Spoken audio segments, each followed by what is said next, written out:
Livro 3. Além da resistência, o reino superior.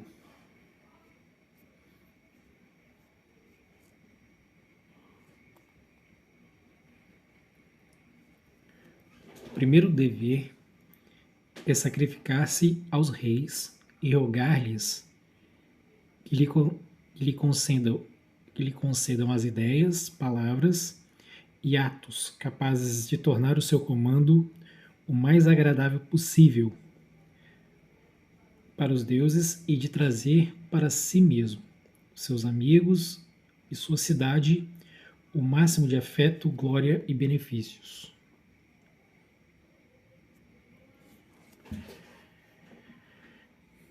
Vamos lá. O reino superior. Anjos no abstrato. Os próximos capítulos serão acerca daquelas forças psíquicas invisíveis que nos apoiam e sustentam em nossa jornada para nós mesmos. Pretendo usar termos como musas e anjos. Isso incomoda? Se assim for, tem minha permissão para pensar em anjos de forma abstrata. Considere essas forças como sendo tão impessoais quanto a gravidade. Talvez o sejam. Não é difícil acreditar que exista uma força em cada grão, em cada semente que os faz crescer e se desenvolver. Ou que em cada gatinho ou potro haja um instinto que o impele a correr, brincar e aprender. Assim como a resistência pode ser considerada pessoal, eu disse que a resistência adora isso ou aquilo, ou detesta isso ou aquilo, também pode ser vista como uma força da natureza tão impessoal quanto entropia ou deterioração molecular. Da mesma forma, a vocação para crescer pode ser idealizada como pessoal, um espírito, o gênio, um anjo ou uma musa, ou como impessoal, como as marés ou os trânsitos de Vênus. Funciona dos dois modos, desde que estejamos à vontade com a ideia. No entanto, caso você não aceite bem a ideia de outras dimensões em nenhuma forma, pense nela como talento. No entanto, caso você não aceite bem a ideia de outras dimensões em nenhuma forma, pense nela como talento, programado em nossos genes pela evolução. O ponto, para a tese que procuro apresentar, é que há forças que podemos considerar nossas aliadas. Assim como a resistência trabalha para nos impedir de nos transformarmos naquilo que nascemos para ser, forças iguais e contrárias contrapõem-se a ela. São nossos aliados e anjos. Abordando o mistério. Por que ressaltei o profissionalismo com tanta ênfase nos capítulos anteriores? Porque o mais importante a respeito de arte é trabalhar. Nada mais importa, exceto sentar-se todo dia e tentar. Por que isso é tão importante? Porque quando nos sentamos diariamente e continuamos a labutar, algo misterioso começa a acontecer. É iniciado um processo pelo qual, inevitável e infalivelmente, o céu acorre em nossa ajuda. Forças ocultas adotam nossa causa.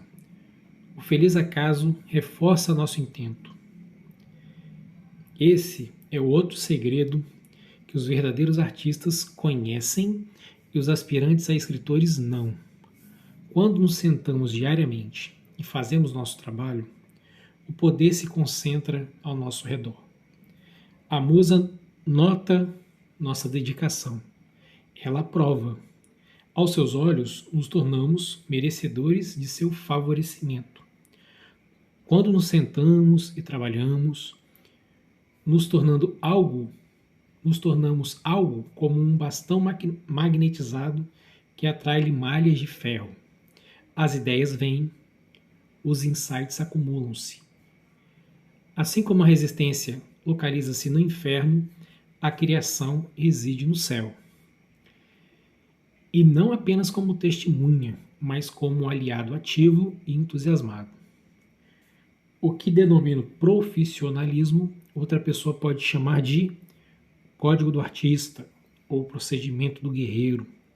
É uma atitude caracterizada pelo serviço e ausência do ego. Os cavaleiros da Távola Redonda eram simples e modestos. No entanto, duelavam contra dragões. Nós também enfrentamos dragões, criaturas mitológicas soltando fogo pelas ventas que devemos combater e vencer para obter o tesouro de nosso eu em potencial e para liberar a donzela que é o destino e o plano de Deus para nós mesmos, bem como a resposta para a razão de estarmos neste planeta. Invocando a musa. A citação de Xenofonte, que abre esta sessão, vem de um folheto chamado O Comandante da Cavalaria, no qual o célebre guerreiro e historiador oferece ensinamentos àqueles jovens cavaleiros que aspiravam a ser oficiais das tropas atenienses. Ele declara que o primeiro dever do comandante, antes de mandar limpar um estábulo ou buscar financiamento junto ao comitê de defesa, é sacrificar-se aos deuses e invocar sua ajuda. Eu faço o mesmo. A última coisa que faço antes de me sentar para trabalhar é fazer minha oração à musa. Rezo em voz alta, com grande fervor. Somente então começo a trabalhar. Quando tinha quase 30 anos, aluguei uma pequena casa no norte da Califórnia. Mudei-me para lá para terminar um romance ou me matar tentando. A essa altura, eu já havia estragado um casamento com uma jovem que amava de todo o coração, mandando 2 carreiras pelos ares. Blá, blá, blá, blá. Tudo porque, embora eu não tivesse nenhum conhecimento disso na época, eu não conseguia lidar com a resistência. Eu tinha 9/10 de um romance terminado e outro praticamente pronto quando os atirei na lata de lixo. Não conseguia terminá-los. Não tinha a garra necessária. Ao ceder à resistência dessa forma, tornei-me presa fácil de todo vício, distração, qualquer mal já mencionado até aqui, todos levando a lugar algum. Acabei indo parar naquela sonolenta cidadezinha da Califórnia, derrotado com minha caminhonete Chevrolet, meu gato Mo e minha velha Smith Corona. Um sujeito chamado Paul Rink morava mais embaixo, na mesma rua. Procurei-o.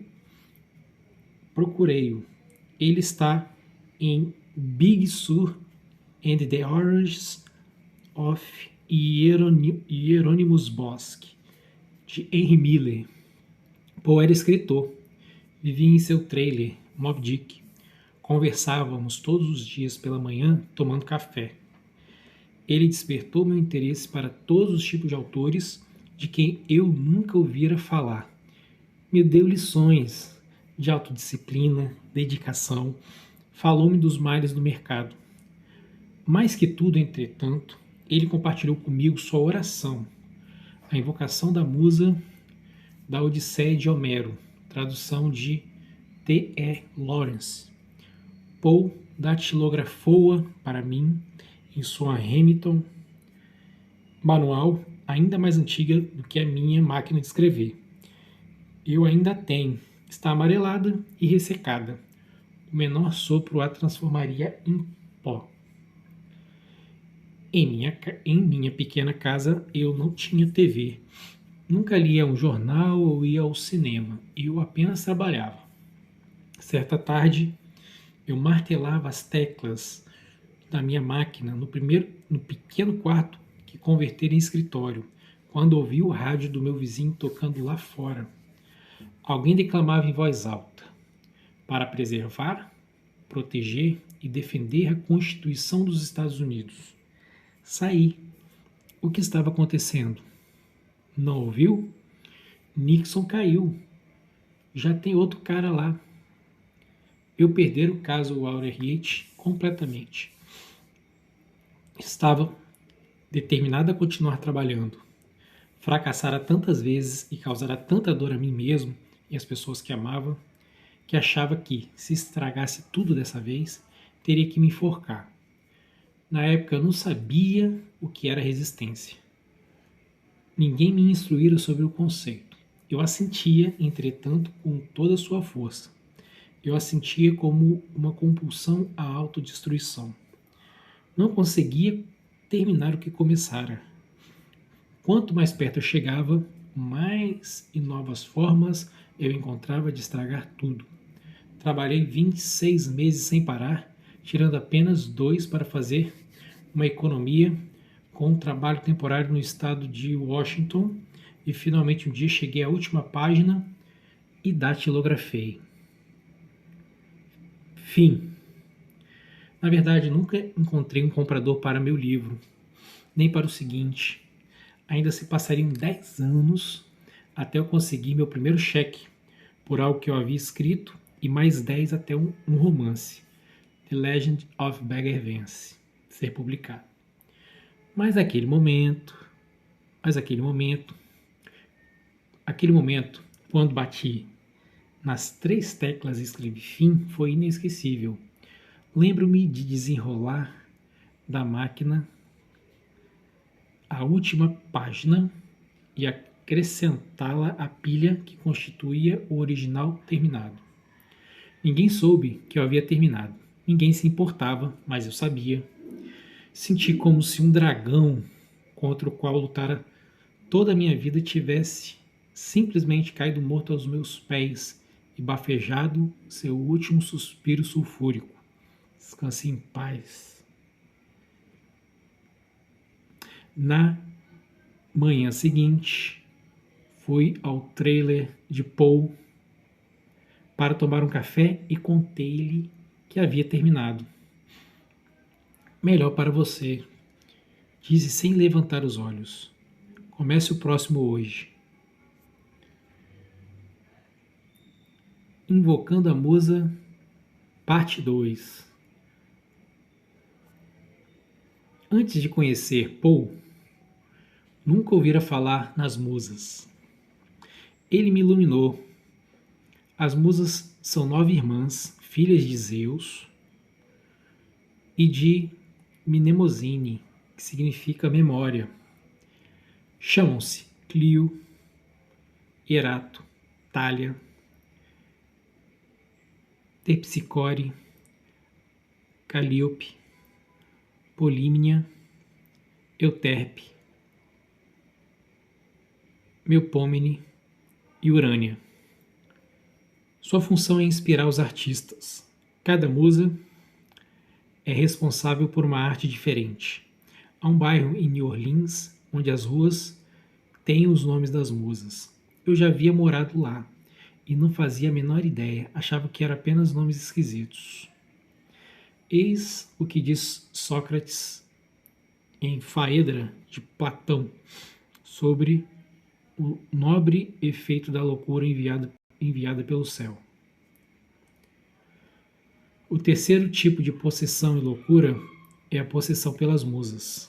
Quando se apodera de uma alma virgem meiga, enleva-a a uma expressão inspirada de poesia lírica e outros tipos de poesia e glorifica incontáveis façanhas de antigos heróis para o conhecimento da posteridade.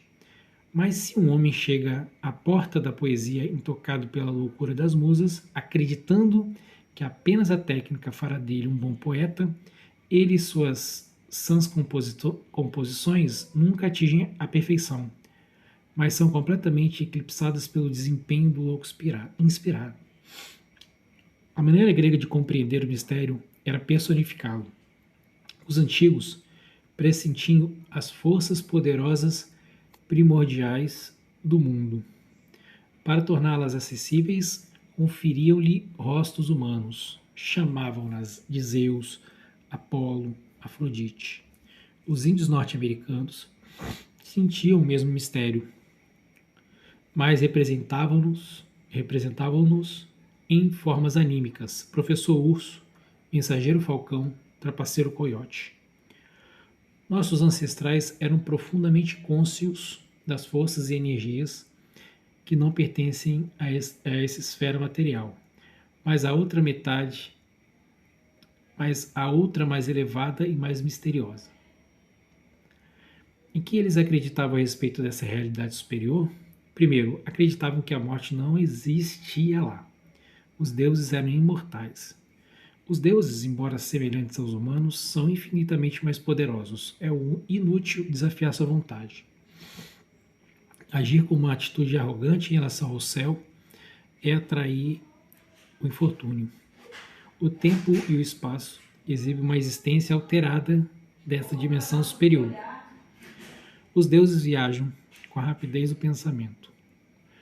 Podem prever o futuro, alguns deles, embora o dramaturgo Agaton nos diga: somente um poder é negado aos deuses: desfazer o passado. Os imortais podem fazer travessuras com o tempo, como nós mesmos às vezes em sonhos e visões. O universo, segundo os gregos, não era indiferente. Os deuses interessavam-se pelos problemas humanos e intercedem para o bem ou para o mal de nossos desígnios.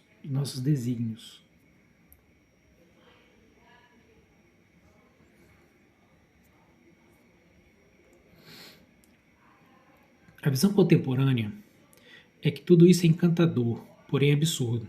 Será mesmo? Então responda isso. De onde Hamlet veio? De onde veio o Partenon?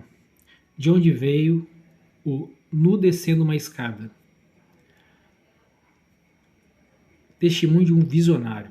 A eternidade está apaixonada pelas criações do tempo.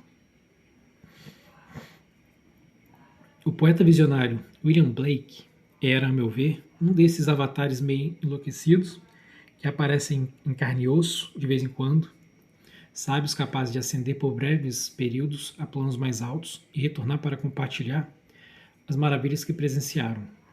Devemos tentar decifrar o significado do verso acima. O que Blake quer dizer com eternidade, na minha opinião, é essa esfera superior.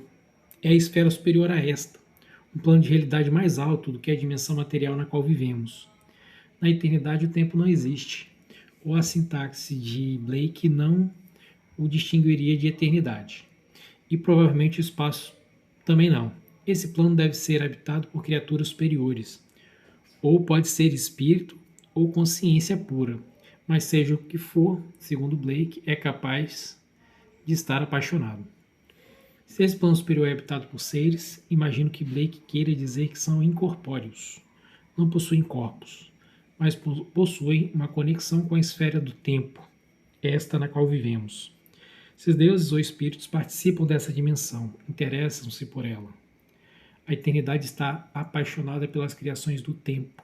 Significa para mim que, de alguma forma, essas criaturas da esfera superior, ou a própria esfera no abstrato, alegram-se com o que nós, seres limitados pelo tempo, podemos criar e dar existência física em nossa limitada esfera material. Pode parecer forçado, mas se esses seres alegram-se com as criações do tempo, será que também nos dariam um empurrãozinho para produzi-las? Se for assim, a imagem da musa sussurrando inspiração no ouvido do artista é totalmente plausível. O eterno comunicando-se com o confinado ao tempo. Pelo modelo de Blake, no meu modo de ver, é como se a Quinta Sinfonia já existisse na esfera superior antes de Beethoven sentar-se e tocá-la. O truque é o seguinte: a obra existia apenas em potencial, sem corpo, por assim dizer. Ainda não era música, não podia ser tocada, não podia ser ouvida. Era preciso alguém, era preciso um ser corpóreo, um ser humano, um artista, ou mais precisamente um gênio, no sentido latino de espírito inspirador, para dar vida à obra neste plano material. Assim a musa sussurrou no ouvido de Beethoven. Talvez ela tenha cantarolado alguns trechos em milhões de outros ouvidos, porém ninguém mais a ouviu, somente Beethoven. Ele a compôs, fez da Quinta Sinfonia uma criação do tempo, pela qual a eternidade podia apaixonar-se. Assim a eternidade quer seja concebida como Deus, consciência pura, inteligência infinita, espírito onisciente, ou, se preferirmos, como seres, deuses, espíritos, avatares. Quando ela ou eles, de algum modo, ouvem os sons da música terrena, alegram-se. Em outras palavras, Blake concorda com os gregos. Os deuses existem. Eles realmente penetram em nossa esfera terrena. O que nos leva de volta à musa. A musa, lembre-se, é filha de Zeus, pai de todos os deuses e da memória, ou Mnemosine. É um pedigree muito impressionante. Eu aceito essas credenciais. Acredito plenamente que Xenofonte, antes de sentar, acredito plenamente em Xenofone. Antes de sentar-me para trabalhar, tiro um minuto para prestar homenagem a essa força oculta que pode me ajudar ou destruir. Invocando a Musa, parte 3. Os artistas têm invocado a Musa desde tempos imemoriais. Há nisso uma grande sabedoria. A mágica em abolir nossa arrogância humana e humildemente solicitar ajuda de uma fonte que não podemos ver, ouvir, tocar ou sentir o cheiro. A seguir, o início da Odisseia de Homero, tradução de T.E. Lawrence. Ó divina poesia, deusa, filha de Zeus, mantenha viva para mim esta canção do homem de múltiplos interesses que, depois de ter pilhado o âmago da cidadela da sagrada Troia, foi levado a vagar dolorosamente pelas costas litorâneas de outros povos, vivendo segundo seus costumes, bons ou maus, enquanto seu coração, através de todas as viagens marítimas, sofria em agonia para se redimir e levar seus homens para casa em segurança. Vã esperança para eles, os tolos. A sua própria insensatez os desgraçou. Destruir pela carne o gado do mais exaltado sol, razão pela qual o Deus Sol escureceu o dia de sua volta. Faça com que essa história viva para nós em todos os seus múltiplos significados, ó musa. Essa passagem merece um estudo mais detalhado. Primeiro, divina poesia. Quando invocamos a musa, estamos recorrendo a uma força não só de um plano diferente de realidade, mas de um plano mais sagrado. Deusa, filha de Zeus, não só estamos invocando uma intervenção divina, mas uma intervenção do mais alto nível, apenas um nível abaixo do nível máximo. Mantenha viva para mim. Homero não pede brilhantismo ou sucesso. Ele quer apenas manter a canção viva. Esta canção. A canção engloba tudo. Os irmãos Karamazov ao seu novo empreendimento no ramo de material hidráulico. Adoro o resumo das provações de Odisseu, que compreende o corpo da invocação. É a jornada do herói de Joseph Campbell em uma casca de nós. A sinopse mais concisa da história do homem comum, ao crime inicial que todos nós inevitavelmente cometemos, que expele o herói da sua complacência doméstica e o impele para suas errâncias, o anseio de redenção, a campanha incansável para chegar em casa, significando voltar às graças de Deus, voltar para si mesmo. Admiro particularmente a advertência contra o segundo crime, destruir, por causa da carne, o gado do mais exaltado sol. Este é o crime capital que acarreta a destruição da alma, o uso do sagrado por meios profanos, prostituição, traição. Finalmente, o pedido do artista para seu trabalho. Faça com que essa história viva para nós. em todos os seus múltiplos significados, ó musa. É o que desejamos, não é? Mais do que fazê-lo grandioso, fazê-lo viver. E não de um único ângulo apenas, mas em todos os seus múltiplos significados. Ok, fizemos nossa oração. Estamos prontos para trabalhar. E agora? A magia de começar. A magia de começar. Com relação a todos os atos de iniciativa e criação, há uma única verdade básica. A ignorância qual mata inúmeras ideias e esplêndidos planos. A de que no momento em que uma pessoa definitivamente se compromete, a providência também começa a se mover. Todo tipo de coisa ocorre para ajudar uma pessoa que de outra forma jamais teria ocorrido. Toda uma sucessão de acontecimentos tem início com a decisão de começar, provocando a favor de uma pessoa toda sorte de incidentes, encontros e assistência material inesperados que ninguém jamais sonharia que lhe acontecesse. Aprendi a ter um profundo respeito por um dos versos de Goethe. O que quer que possa fazer, ou sonha fazer, comece. A ousadia encerra em si mesma genialidade, magia e poder. Comece agora. Murray, The Scotch Himalayan Expedition. Você já viu Asas do Desejo? O filme de Wim Wenders sobre anjos entre nós? Cidade dos Anjos, com Meg Ryan e Nicolas Cage, foi a versão americana. Eu acredito na existência de anjos entre nós. Estão aqui, mas não podemos vê-los. Os anjos trabalham para Deus. É sua função nos ajudar, despertar-nos, impelir-nos para a frente. Os anjos são agentes da evolução. A Cabala descreve os anjos como feixes de luz, significando inteligência, consciência. Os cabalistas acreditam que acima de cada lâmina de capim exista um anjo gritando: cresça, cresça. Eu vou mais além. Acredito que acima de toda a raça humana haja um super-anjo gritando: evolua, evolua. Os anjos são como musas, sabem de coisas que não sabemos, querem nos ajudar. Estão do outro lado de um painel de vidro, gritando para chamar nossa atenção. Mas não podemos ouvi-los. Estamos distraídos demais por nossa própria tolice. Mas quando começamos, quando damos a largada, quando concebemos o empreendimento e nos comprometemos com ele a despeito de nossos temores, algo maravilhoso acontece.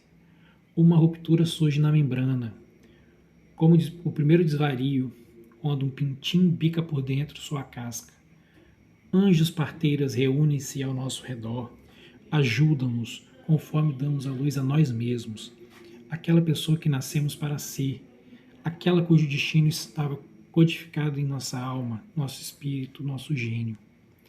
Damos início a um empreendimento, abrimos nossos próprios caminhos e permitimos que os anjos entrem e façam o seu trabalho. Agora podem conversar conosco e isso os deixa felizes. Deixa Deus feliz. A eternidade, como diria Blake, abriu um portal para o tempo. E nós somos este portal.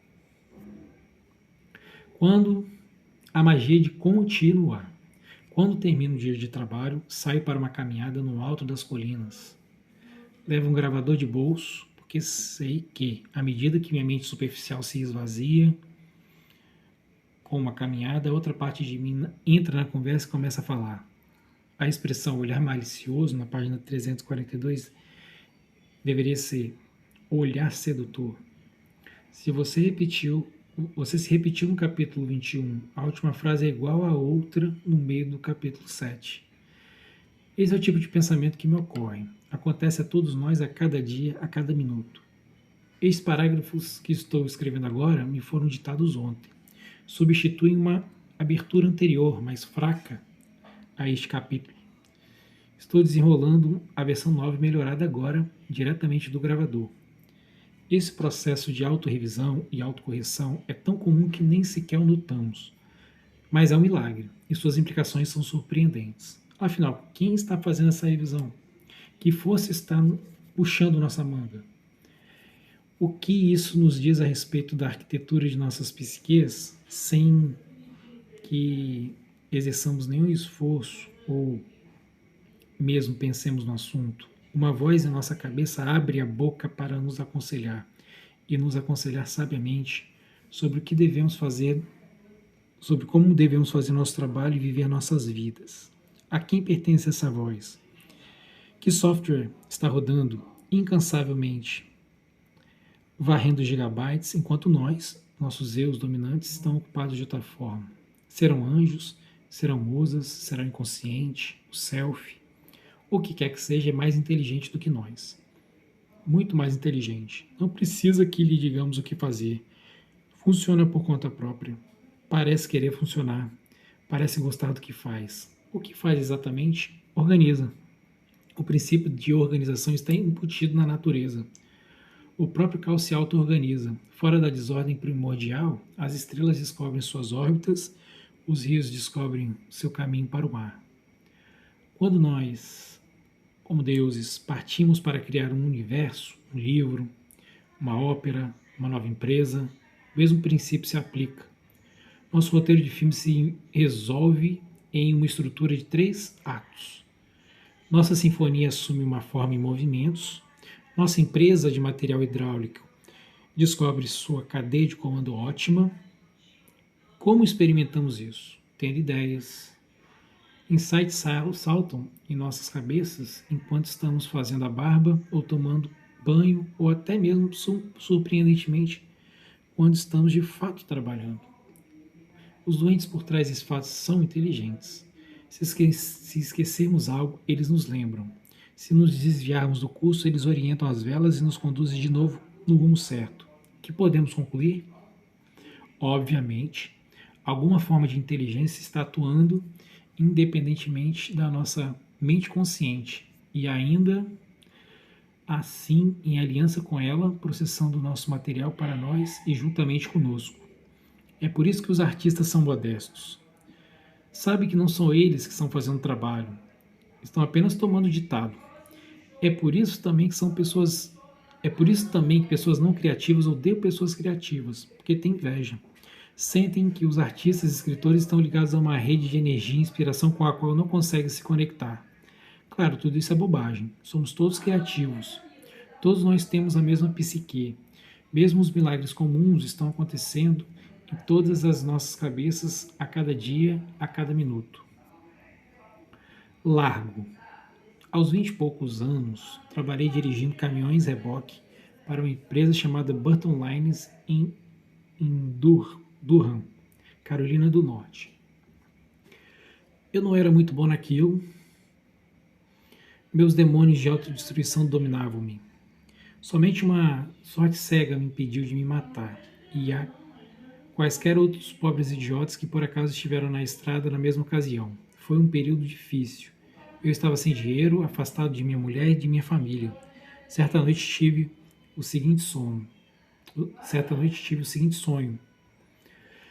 Eu fazia parte da tripulação de um porta-aviões, só que o navio estava encalhado em terra firme. Ele ainda lançava seus jatos e fazia o que era preciso fazer, mas estava abandonado a uns 800 metros do oceano. Todos os marinheiros sabiam quanto a situação era desesperadora. Sentiam isso como uma aflição constante e aguda. A única esperança que havia é que havia um sargento da artilharia naval a bordo, cujo apelido era Largo. No sonho pareceu-me o nome mais apropriado que alguém pudesse ter. Largo. Adorei. Largo era um desses militares subalternos mais velhos e durões, como um personagem de Burt Lancaster, o Arthur, em Um Passo da Liberdade. O único sujeito no navio que sabe exatamente o que está se passando. O velho e rude sargento que toma todas as decisões e quem realmente comanda o espetáculo. Mas onde estava Largo? Eu estava parado, angustiado, junto à amorrada, quando o capitão aproximou-se Começou a conversar comigo. Até ele estava perdido. Era seu navio, mas ele não sabia como tirá-lo da terra firme. Eu estava nervoso, envolvido numa conversa com o oficial. Não conseguia pensar em nada para dizer. O comandante não parecia notar, apenas virou-se para mim informalmente e disse: Que diabo nós vamos fazer, Largo? Acordei eletrizado. Eu era Largo. Eu era o lobo velho do mar. Eu era o velho lobo do mar. O poder de assumir o comando estava em minhas mãos. Eu só precisava acreditar. De onde veio esse sonho? Obviamente, sua intenção era benéfica. Qual a sua origem? E o que esse acontecimento revela em termos do funcionamento do universo? Mais uma vez, todos nós já tivemos sonhos semelhantes. Mais uma vez, são absolutamente comuns. O nascer do sol também. Nem por isso ele deixa de ser um milagre. Antes de me mudar para a Carolina do Norte, trabalhei nos campos petrolíferos próximo a Buras, Louisiana. Morava num alojamento de funcionários com um bando de outros trabalhadores temporários. Uns rapazes compraram um livro sobre meditação numa livraria em New Orleans. Começou a me ensinar a meditar. Eu começava a ir para as docas depois do trabalho e ver se conseguia entrar naquele estado de espírito. Um dia aconteceu o seguinte. Eu estava sentado com as pernas cruzadas na posição de meditação quando uma águia apareceu e pousou no meu ombro. A águia fundiu-se comigo e levantou voo, de modo que minha cabeça tornou-se sua cabeça e meus braços suas asas. Senti-me completamente autêntico. Podia sentir o ar sob minhas asas de uma maneira tão sólida quanto você sente a água quando está remando. Tinha substância. Você podia impelir-se e avançar através do ar. Então era assim que os pássaros voavam. Compreendi que era impossível para um pássaro cair do céu. Tudo que ele precisava fazer era estender as asas. O ar sólido o sustentava com a mesma força que sentimos quando estendemos nossa mão para fora da janela de um carro em movimento. Fiquei muito impressionado com esse filme que era passado em minha mente, mas não fazia a menor ideia do que significava. Perguntei à águia: Ei, o que devo aprender com isso? Uma voz silenciosa respondeu: Deve aprender que aquilo não dá. Deve aprender que aquilo aqui não dá nenhum valor, tão sem peso quanto o ar, são na verdade forças poderosas que têm substância, tão reais e sólidas quanto a terra. Compreendi. A águia me dizia que os sonhos, visões, meditações como essa, que até então eu desdenhara como fantasia e ilusão, eram tão reais e tão sólidas quanto qualquer outro acontecimento em minha vida desperta. Acreditei na águia. Entendi o recado. Como poderia ser de outra forma? Eu sentia a solidez do ar. Sabia que ela dizia a verdade. O que nos leva de volta à pergunta: de onde veio a águia? Porque ela apareceu na hora certa para me dizer aquilo que eu precisava ouvir. Obviamente, alguma inteligência oculta criara a águia, dando-lhe a forma de uma ave para que eu compreendesse o que ela queria me comunicar. Essa inteligência estava me tratando como um bebê, mantendo a mensagem simples, traduzindo-a em termos tão claros e elementares que até mesmo alguém tão anestesiado e adormecido quanto eu pudesse compreender. Vida e morte. Lembra do filme Billy Jack, de Tom Lawley? O filme e as sequências há muito tempo debandaram para a TV por assinatura, mas Tom Lawley ainda está por aí. Além de seu trabalho no cinema, ele é um psicólogo da escola de Jung, escritor e conferencista, cuja especialidade é trabalhar com pessoas diagnosticadas com câncer. Tom Lawley dá aulas e conduz oficinas de trabalho. Eis uma paráfrase de algo que ouvi dizer. No momento em que uma pessoa fica sabendo que tem um câncer terminal, uma mudança profunda ocorre em sua psique. De um só golpe, no consultório do médico, ele fica sabendo o que realmente importa para ela. Coisas que há 60 segundos antes pareciam absolutamente importantes. Coisas que há 60 segundos antes pareciam absolutamente importantes, de repente perdem todo sentido. Enquanto pessoas e preocupações que até então ela havia descartado imediatamente, agora assumem uma importância absoluta. Talvez ela perceba, talvez ela percebe trabalhar este fim de semana naquela grande transação comercial no escritório. Talvez ela percebe trabalhar este fim de semana naquela grande transação comercial no escritório não seja tão vital assim. Talvez seja mais importante pegar um avião, atravessar o país para assistir à formatura de seu neto. Talvez não seja tão crucial ter a última palavra na discussão com sua esposa. Talvez, em vez disso, ele deva lhe dizer o quanto ela significa para ele e como sempre a amou profundamente. Outros pensamentos ocorrem ao paciente diagnosticado como terminal. E quanto àquele dom que ele tinha para a música, o que aconteceu com a paixão que um dia sentiu para trabalhar com os doentes e desabrigados? Porque essas vidas não vividas retornam agora com tanta força e intensidade. Defrontados com nossa iminente extinção, Tom Lawley acredita todas as nossas certezas são questionadas. O que nossa vida significa? Nós a vivemos corretamente?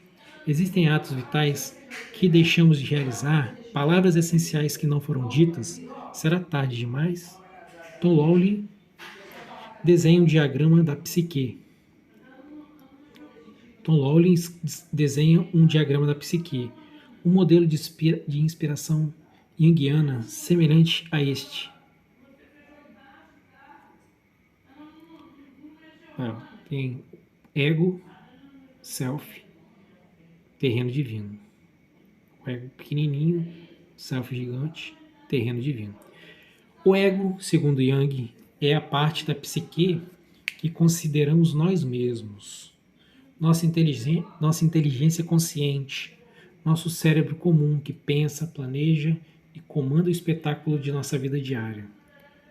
O self, o eu, como Jung definiu, é uma entidade maior que inclui o ego, mas também incorpora o inconsciente individual e o inconsciente coletivo. Sonhos e intuições vêm do self. Os arquétipos do inconsciente residem nele. É, segundo Jung, a esfera da alma. O que acontece no instante em que ficamos sabendo? O que acontece no instante que ficamos sabendo que podemos morrer em breve, afirma Tom Lawley, é a mudança do local onde nossa consciência se assenta. Ela muda do ego para o self. O mundo é inteiramente novo, visto a partir do self. De imediato discernimos o que é realmente importante. As preocupações superficiais se esvanecem, substituídas por uma perspectiva mais profunda, mais sólida. É dessa forma que a Fundação de Tom Lawley combate o câncer. Ele aconselha seus clientes não só a fazerem essa mudança mentalmente, mas a colocarem-na em prática em suas vidas. Ele apoia a dona de casa a retornar sua carreira no serviço social, anima o homem de negócios a retornar ao seu violino, ajuda o veterano do Vietnã a escrever seu romance. Milagrosamente, o câncer começa a regredir, as pessoas se recuperam. Mas será possível, Tom Lawley pergunta, que a própria doença tenha evoluído em consequência de ações realizadas ou ações não realizadas em nossas vidas? Poderiam nossas vidas não vividas ter se vingado de nós na forma de câncer? E se for assim, podemos nos curar agora realizando essas vidas? O ego e o self. Eis o que penso. Acho que os anjos residem no self, enquanto a resistência habita o ego. A luta se dá entre os dois. O self deseja criar, evoluir. O ego gosta das coisas como estão. O que é o ego afinal? O que é o ego afinal? Já que este livro é meu, vou defini-lo ao meu modo. O ego é a parte da psique que acredita na existência material. A função do ego é cuidar dos negócios no mundo real. É uma função importante. Não sobreviveríamos um dia sem ele. Mas há outros mundos além do mundo real e é aí que o ego enfrenta dificuldades. O ego acredita no seguinte: 1. A morte é real. O ego acredita que nossa existência é definida pelo nosso corpo físico. Quando o corpo morre, nós morremos. Não há vida após a vida. 2. O tempo e o espaço são reais. O ego é analógico. Acredita que, para ir de A a Z, temos que passar por B, C, D. Para ir do café da manhã à janta, temos que viver o dia inteiro. 3. Todo indivíduo é diferente, independente do outro. O ego acredita que eu sou diferente de você. Os dois não podem se encontrar. Posso feri-lo e isso não me causará nenhum mal. O impulso predominante da vida é a autopreservação. Como nossa existência é física e assim vulnerável a inúmeros males, tudo que fazemos, todas as nossas ações são motivadas pelo medo. É prudente, o ego acredita, ter filhos para levarem adiante nossa linhagem quando morrermos, alcançar grandes feitos que sobreviveram a nós e afivelar nossos cintos de segurança. 5. Deus não existe. Não existe nenhuma outra esfera a não ser a física, e somente as regras do mundo material se aplicam. Esses são os princípios pelos quais o ego vive. São princípios sólidos e firmes. O self acredita no seguinte: 1. A morte é uma ilusão. A alma continua e evolui por meio de infinitas manifestações. O tempo e o espaço são ilusões. O tempo e o espaço atuam somente na esfera física. E, mesmo aí, não se aplicam a sonhos, visões, transportes. Em outras dimensões, locomovemos-nos com a velocidade do pensamento e vivemos em múltiplos planos simultaneamente. 3. Todos os seres são apenas um. Se eu lhe causo mal a mim mesmo. 4. A suprema emoção é o amor. A união e assistência mútua são os imperativos da vida. Estamos todos juntos no mesmo barco.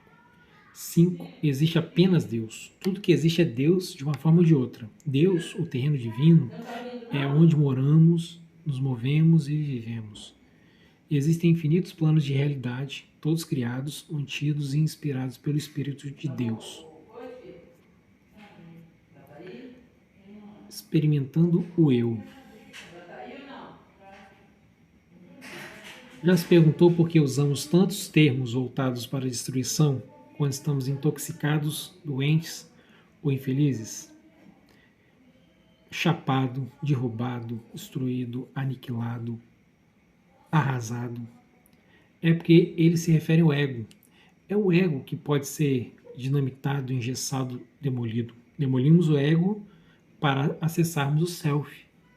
As margens do eu tocam o terreno divino, ou seja, o mistério, o vácuo, a fonte da consciência e da infinita sabedoria.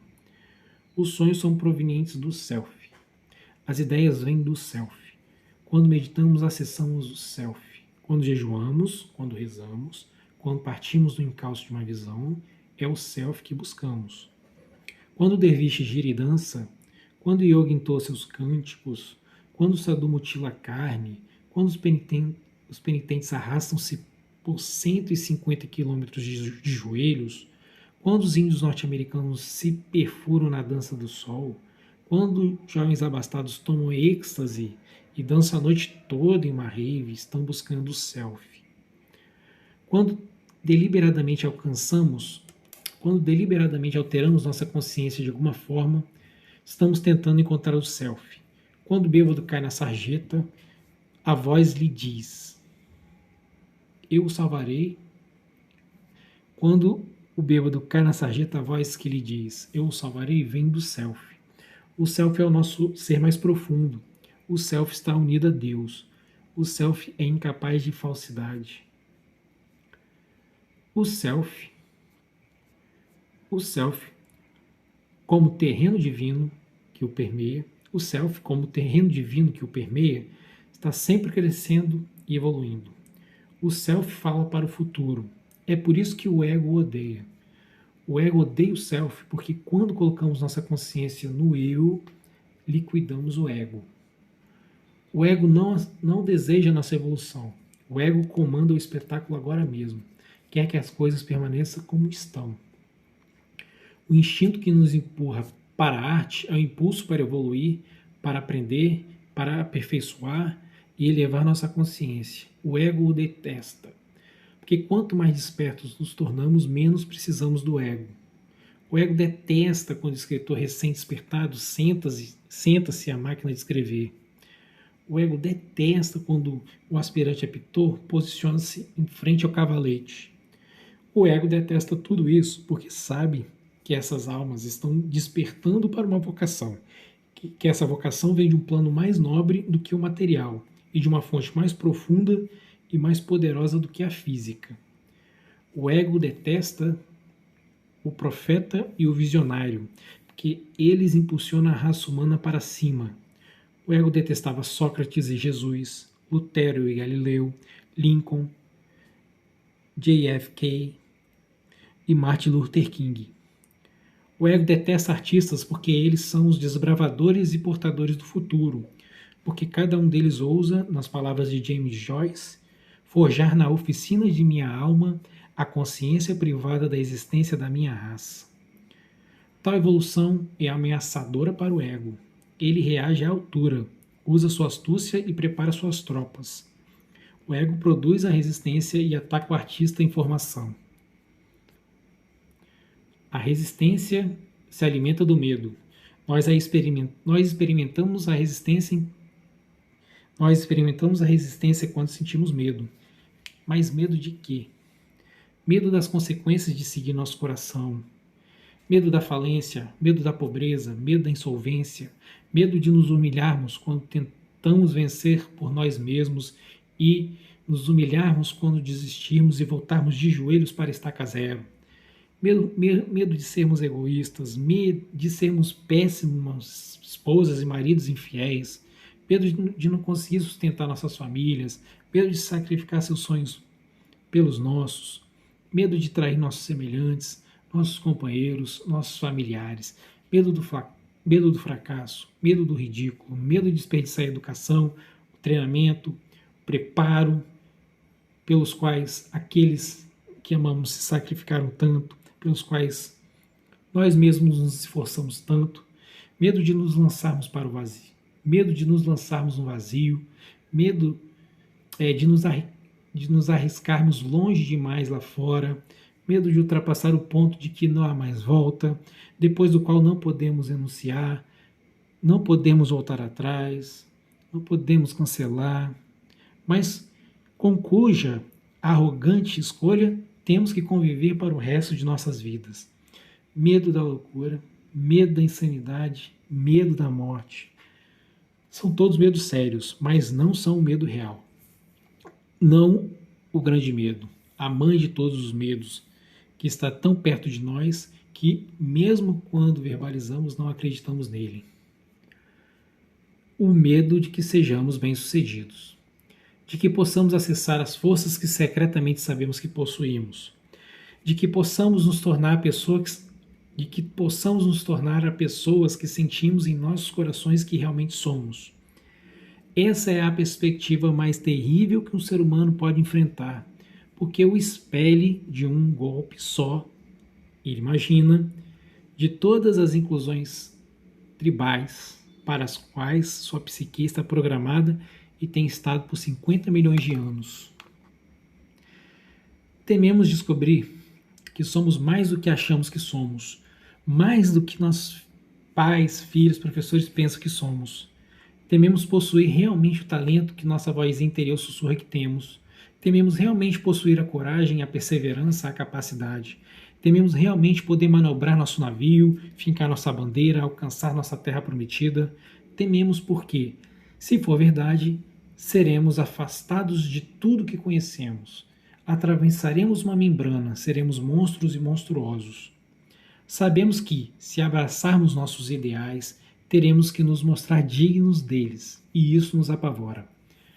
O que será de nós? Perderemos nossos amigos e família, que que não nos reconhecerão mais. Acabaremos sozinhos, no vazio glacial do espaço estrelado, sem nada ou ninguém a que se agarrar. É claro, é exatamente isso que acontece. Mas o truque é o seguinte: acabamos no espaço, mas não sozinhos. Ao contrário, somos capturados em uma insaciável, inesgotável, inexaurível fonte de sabedoria, consciência e companheirismo. Sim, perdemos amigos, mas também encontramos amigos em lugares onde nunca imaginamos procurar. E são amigos melhores, mais verdadeiros, e nós somos melhores e mais leais com eles. Acredita em mim? O self autêntico. Você tem filhos? Então sabe que nenhum deles surgiu como uma tábua rasa, uma lousa em branco. Cada um deles veio a este mundo com uma personalidade distinta e única, uma identidade tão definida que você pode lançar pó cósmico e grandes bolas de fogo contra elas sem lhe causar o menor dano. Cada criança era o que era. Até gêmeos idênticos, constituídos exatamente do mesmo material genético, eram radicalmente diferentes desde o primeiro dia e para sempre o seriam. Pessoalmente concordo com Wordsworth. Nosso nascimento não passa de um sono e de um esquecimento. A alma que se ergue conosco, a estrela de nossa vida, habitava em um outro lugar e vem de longe, não completamente esquecida e não inteiramente nua, mas vimos seguindo nuvens de glória de Deus, que é o nosso lar. Em outras palavras, nenhum de nós nasce como manchas genéricas passivas à espera que o mundo imprima sua marca em nós. Ao contrário, surgimos já possuindo uma alma altamente refinada e individualizada. Outra maneira de considerar a questão é: não nascemos com escolhas ilimitadas. Não podemos ser qualquer coisa que queiramos ser. Vimos a este mundo com um destino pessoal e específico. Temos um trabalho a fazer, uma vocação a exercer, um eu a se tornar. Somos quem somos desde o berço e estamos presos a isso. Nossa função nessa vida não é nos moldarmos segundo algum ideal que imaginamos que deveríamos ser, mas descobrir quem já somos e nos tornarmos esta pessoa. Se nascemos para pintar, devemos nos tornar pintores. Se nascemos para criar e educar filhos, devemos nos tornar mães. Se nascemos para pôr um fim à ordem de ignorância e injustiça no mundo, devemos perceber isso e lançar mãos à obra. Território versus hierarquia. No reino animal, os indivíduos se definem em dois. No reino animal, os indivíduos se definem em um dos dois modos a seguir: por sua posição em uma hierarquia, uma galinha em sua pecnorder, a ordem de ciscar das galinhas, um lobo na alcateia, etc., ou por sua ligação a um território, a terra natal, uma região de caça, uma área de atuação ou influência. É assim que os indivíduos, tanto os seres humanos quanto os animais, alcançam a segurança psicológica. Sabem onde pisam, o mundo faz sentido. Das duas orientações, a hierárquica parece ser o padrão. É a que surge automaticamente quando somos crianças. Naturalmente nos reuníamos em bandos e facções. Sem pensar a respeito, nós sabemos quem é o chefão, quem é o oprimido. E sabemos nosso próprio lugar. Nós nos definimos, ao que parece instintivamente, pela nossa posição dentro da escola, da gangue, do clube. Somente mais tarde na vida em geral, após uma severa educação na Universidade dos Golpes Duros, é que começamos a explorar a alternativa territorial. Para alguns de nós, isso salva nossas vidas. A orientação hierárquica. A maioria de nós define a si mesmos pela hierarquia e nem sequer o sabe. É difícil não fazê-lo. A escola, a propaganda, toda a cultura materialista nos treinam desde o nascimento a definir a nós mesmos pela opinião dos outros. Beba esta cerveja, conquiste este cargo, tenha esta aparência e todos o amarão. O que é a hierarquia afinal? Hollywood é uma hierarquia, assim como Washington, Wall Street e as filhas da Revolução Americana. A escola secundária é o máximo de hierarquia e funciona. Numa área tão pequena, a orientação hierárquica é bem sucedida. A líder de torcida sabe onde ela se encaixa, assim como o nerd no clube de xadrez. Cada um encontrou um nicho. O sistema funciona. No entanto, há um problema com a orientação hierárquica. Quando os números tornam-se grandes demais, o sistema desmorona. A pecking order só pode abranger um determinado número de aves. Na escola secundária de Massapequa, você pode encontrar seu lugar. Mude-se para Manhattan e o truque não funciona mais. A cidade de Nova York é grande demais para funcionar como uma hierarquia. Igualmente a IBM. Igualmente a Universidade de Michigan. O indivíduo em meio a multidões tão vastas sente-se atônito, anônimo, é tragado pela massa, sente-se perdido. Parece que nós, seres humanos, fomos programados pelo nosso passado evolutivo para atuar mais confortavelmente em uma tribo de 20 a, digamos, 800 integrantes.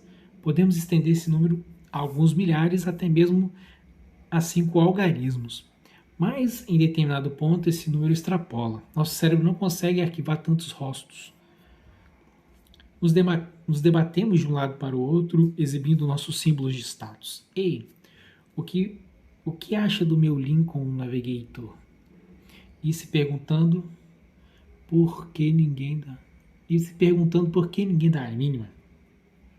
Então, nos debatemos de um lado para o outro, exibindo nossos símbolos de status e se perguntando por que ninguém dá a mínima. Estamos na sociedade de massa. A hierarquia é grande demais. Já não funciona. O artista e hierarquia. Para o artista, definir-se hierarquicamente é fatal. Examinemos o porquê. Primeiro, analisemos o que acontece em uma orientação hierárquica. O indivíduo que se define pelo seu lugar numa pecking order irá. Primeiro, competir contra todos os outros, procurando elevar sua posição avançando contra aqueles que estão acima dele, enquanto defende seu lugar contra os que estão abaixo. 2. Avaliar sua felicidade, sucesso e desempenho pelo seu nível dentro da hierarquia, sentindo-se satisfeito quando estiver nos níveis superiores e infeliz quando estiver nos inferiores. 3. Agir em relação aos outros com base em seu nível hierárquico à exclusão de todos os demais fatores. 4. Avaliar cada movimento próprio unicamente pelo efeito que produz nos outros. Agirá para os outros, se vestirá para os outros, falará para os outros e pensará para os outros. Mas o artista não pode buscar nos outros a aprovação de seus esforços ou vocação. Se não me acredita, pergunte a Van Gogh, que produziu uma série de obras-primas e nunca encontrou um comprador em toda a sua vida. O artista tem que agir territorialmente, tem que fazer seu trabalho pelo próprio trabalho. Trabalhar nas artes ou por qualquer outra razão que não amor é prostituição. Lembre-se do destino dos homens de Odisseu que mataram o gado do sol. Os tolos, sua própria insensatez os desgraçou, destruir pela carne o gado do mais exaltado sol, razão pela qual o Deus Sol escureceu o dia de sua volta. Na hierarquia, o artista olha para fora. Ao conhecer alguém novo, pergunta-se: o que esta pessoa pode fazer por mim? Como esta pessoa pode promover o avanço na minha posição? Na hierarquia, o artista olha para cima e olha para baixo. O único lugar onde não consegue olhar é exatamente para onde deveria, para dentro de si mesmo. A definição de um escrevinhador. Aprendi isso com Robert McKee. Um escrevinhador, segundo ele, é um escritor que procura adivinhar o que o público quer. Quando o escrevinhador senta-se para trabalhar, não pergunta a si mesmo o que vai em seu coração. Pergunta o que o mercado está buscando. O escrevinhador concede O escreviador condescende à vontade de seu público. Acha-se superior a ele. A verdade é que morre de medo do público, ou mais precisamente, de ser autêntico diante dele. Escrever o que realmente sente ou pensa, aquilo que ele próprio julga interessante. Tem medo de não vender. Assim procura se antecipar à vontade do mercado, uma palavra significativa. Então oferece-lhe aquilo que ele deseja. Em outras palavras, o escreviador escreve hierarquicamente. Escreve o que imagina que será bem aceito aos olhos dos outros. Não pergunta a si mesmo o que eu desejo escrever, o que acho importante. Ao invés disso, pergunta-se o que está na moda, o que posso negociar. O escreviador é como o político que consulta as pesquisas eleitorais antes de assumir uma posição. É um demagogo, é um aproveitador. Pode valer a pena ser um escrevinhador? Considerando-se o estado de depravação da cultura americana, um sujeito esperto pode ganhar milhões como escrevinhador. Mas ainda que seja bem sucedido, você perde, porque vendeu sua musa a qualquer preço. E sua musa é você, é a melhor parte de si mesmo, de onde vem seu melhor e seu mais autêntico trabalho. Eu estava passando fome como roteirista de cinema quando a ideia de The Legend of Bagger Vance me ocorreu. Veio como um livro, não como um filme. Encontrei-me com o meu agente para lhe dar a má notícia. Nós dois sabíamos que os primeiros romances levam muito tempo para serem aceitos e são muito mal remunerados. Pior ainda, um romance sobre golfe, ainda que conseguíssemos encontrar um editor, é um arremesso certo para a lata de lixo. Mas a moça havia se apoderado de mim. Eu tinha que escrevê-lo. Para minha surpresa, o livro foi um sucesso de crítica e de vendas maior do que qualquer outro trabalho que eu já tivesse produzido e outros posteriores que também tiveram sorte. Por quê? O meu melhor palpite é o seguinte: eu confiei no que eu queria, não no que achava que iria funcionar. Fiz o que eu mesmo achava interessante e deixei a receptividade para os deuses. O artista não pode realizar seu trabalho hierarquicamente. Tem que trabalhar territorialmente. A orientação territorial. Há um coiote de 3 pernas que mora numa colina em frente à minha casa. Todas as latas de lixo da vizinhança pertencem a ele. É o seu território. De vez em quando, um intruso de 4 pernas tenta assumir o comando. Não consegue. Em seu território doméstico, até uma criatura peneta é invencível. Nós, humanos, também temos territórios. Os nossos são psicológicos. O território de Steve Wonder é o piano. O de Arnold Schwarzenegger é a academia de ginástica. Quando Bill Gates para o carro no estacionamento da Microsoft, ele está em seu território. Quando me sento para escrever, estou no meu. Quais são as qualidades de um território? Quais são as qualidades de um território? 1. O território proporciona sustento. Os corredores sabem o que é um território, assim como os praticantes de canoagem, yoga e escalada de rochas. Artistas e empreendedores sabem o que é um território. O nadador que se enrola na toalha depois de terminar seu treino sente-se muito melhor do que a pessoa cansada e irritada que mergulhou na piscina há 30 minutos. 2. Um território não sustenta sem nenhuma fonte de alimentação externa. Um território é um circuito fechado de realimentação. Nosso papel é dedicar-lhe esforço e amor. O território absorve o que oferecemos e devolve para nós na forma de bem-estar. Quando os especialistas nos dizem que o exercício físico ou qualquer outra atividade que requer esforço elimina a depressão, é a isso que estão se referindo. Um território só pode ser reclamado por alguém sozinho.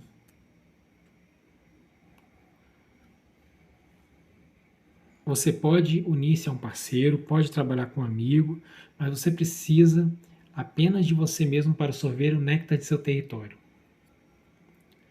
Um território só pode ser reclamado com o trabalho. Quando Arnold Schwarzenegger está na academia, ele está em seu território. Mas o que fez dele o seu território foram as horas e anos de suor que ele investiu para reclamá-lo. Um território não dá, ele devolve. 5. O território devolve exatamente o que você investiu. Os territórios são justos. Toda energia que você investe é infalivelmente creditada em sua conta. Um território nunca se desvaloriza. O território nunca sofre uma quebra. O que você depositou, você recebe de volta. Cada centavo. Qual é o seu território? O artista e seu território. O artista e o território. O ato de criação é, por definição, territorial. Como a futura mãe carrega a criança dentro de si, o artista ou inovador abriga sua nova vida. Ninguém pode ajudá-la a dar à luz, mas ela também não precisa de nenhuma ajuda. A mãe e o artista são protegidos pelo céu. A sabedoria da natureza determinará a hora para a vida que está no interior, o dar de guerras para pulmões. Ela sabe, até o último nanosegundo, quando a primeira unha minúscula deverá aparecer.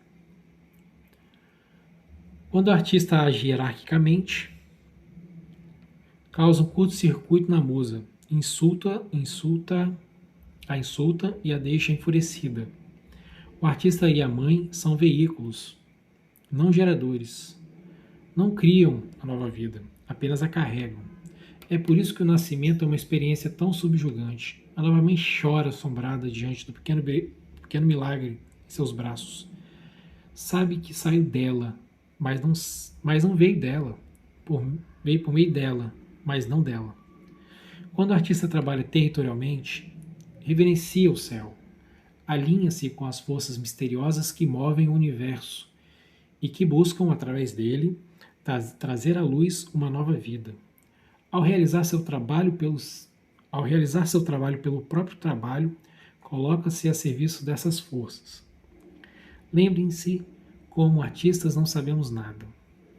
Desenvolvemos nossas potencialidades diariamente. Tentar prever a musa do modo como um escrevedor prevê seu público é ter uma atitude condescendente com o céu, é blasfêmia e sacrilégio. Ao invés disso, vamos fazer a mesma pergunta que uma futura mãe faz. O que sinto crescer dentro de mim? Permita que eu traga ao mundo, se eu puder, para seu próprio bem e não pelo que possa fazer por mim ou por que possa fazer para avançar na escala hierárquica. Diferença entre território e hierarquia. Como podemos saber se nossa orientação ela é territorial ou hierárquica? Uma das maneiras é perguntar a nós mesmos: se eu me sentisse muito ansioso, o que faria? Se pegar o telefone e ligarmos para 6 amigos, um após outro, com o objetivo de ouvir suas vozes e nos assegurarmos de que ainda nos amam, estaremos agindo hierarquicamente. Estaremos buscando a boa opinião dos outros a nosso respeito. O que Arnold Schwarzenegger faria num dia estranho? Não ligaria para os amigos. Iria para a academia de ginástica. Não se importaria se o lugar estivesse vazio, se não dissesse uma palavra a uma alma sequer. Sabe que exercitar-se sozinho é o suficiente para reconduzi-lo ao seu equilíbrio. Sua orientação territorial. Eis outro teste. Sobre qualquer atividade que você desenvolva, pergunte a si mesmo: se eu fosse a última pessoa no mundo, continuaria a desenvolver essa atividade? Se você estiver absolutamente sozinho no planeta, uma orientação hierárquica não faria sentido. Não há ninguém a quem você queira impressionar. Portanto, se você ainda assim continua com sua atividade, parabéns, você está trabalhando territorialmente.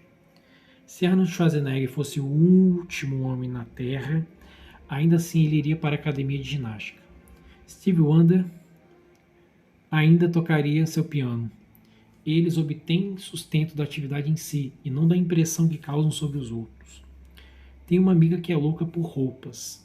Se fosse a última mulher na face da Terra, iria direto para a Givenchy ou a Saint Laurent. Arrombaria a porta e começaria a saquear a loja. No caso dela, não seria para impressionar as pessoas, ela simplesmente adora roupas. Este é o seu território. E quanto a nós, como artistas, como realizamos nosso trabalho, hierarquicamente ou territorialmente? Se ficássemos enlouquecidos, iríamos para lá primeiro? Se fôssemos as últimas pessoas no mundo, ainda assim apareceríamos no estúdio, na sala de ensaios, no laboratório? A virtude suprema. Certa vez alguém pediu ao rei de Esparta, Leônidas, para identificar a suprema virtude do guerreiro, da qual adivinham todas as outras. Ele respondeu: desprezo pela morte. Para nós, artistas, leia-se fracasso. O desprezo pelo fracasso é nossa principal virtude. Ao confinar nossa atenção territorialmente aos nossos próprios pensamentos e ações, em outras palavras, ao trabalho e suas exigências, nós derrubamos o inimigo pintado de azul, empunhando seu escudo e brandindo sua lança. Os frutos de nosso trabalho. Quando Krishna instruiu Arjuna de que temos direito ao nosso trabalho, mas não aos frutos de nosso trabalho, aconselhava o guerreiro a agir territorialmente, não hierarquicamente. Temos que realizar nosso trabalho por ele mesmo, não pela fortuna, por atenções ou aplauso que possam nos angariar. Depois existe o terceiro modo proferido pelo Lorde da Disciplina, que está além da hierarquia e do território. É fazer o trabalho e entregar-se a ele, doá-lo como uma oferenda a Deus. Dê-me o ato, purgado de esperança e ego. Fixe sua atenção na alma, haja e realiza por mim. De qualquer forma, a obra vem do céu. Por que não entregá-la de volta? Trabalhar desse modo, segundo o Bhagavad Gita diz, é uma forma de meditação e uma espécie sublime de devoção espiritual. Também está muito próximo, acredito, da realidade superior. Na verdade, somos servos do mistério, fomos colocados aqui na Terra para atuar como agentes do infinito, para dar vida ao que ainda não existe, mas que existirá através de nós. Cada respiração, cada batida do coração, cada evolução de uma célula vem de Deus e é mantida por Deus a todo instante. Assim como cada criação, invenção, acorde musical ou verso de poesia, cada pensamento, visão, fantasia, cada maldito fracasso ou golpe de gênio vem da inteligência infinita que nos criou e do universo em todas as suas dimensões. Vem do vazio, do campo de potencial infinito, do caos primordial, da musa.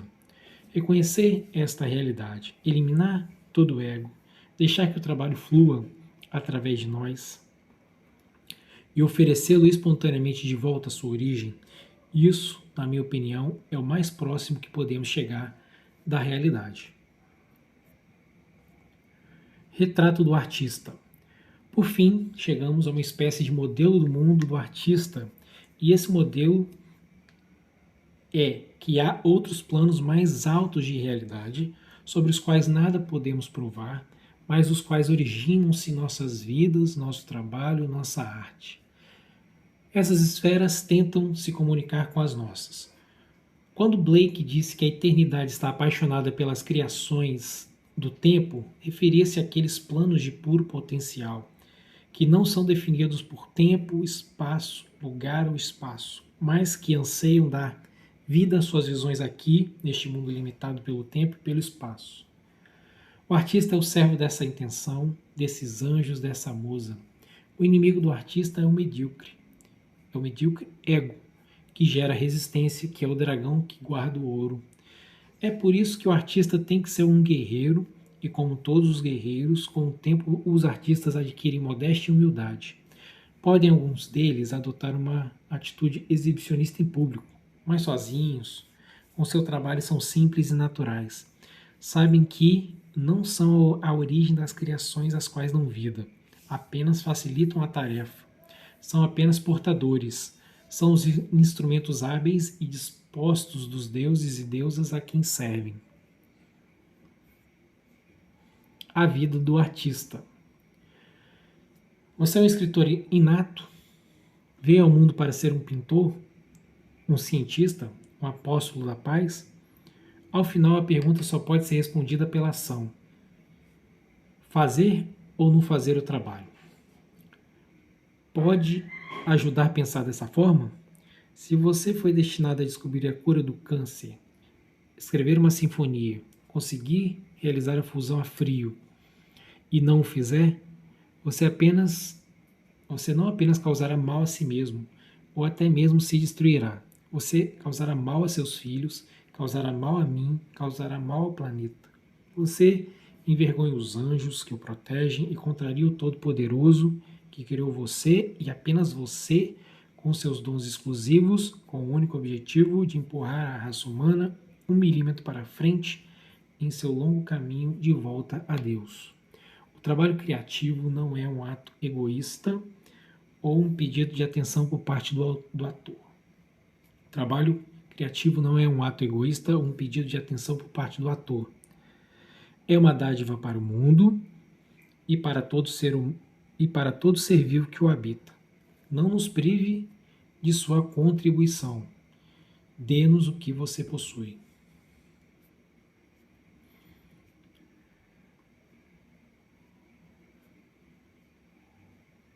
Finish it. Terminamos.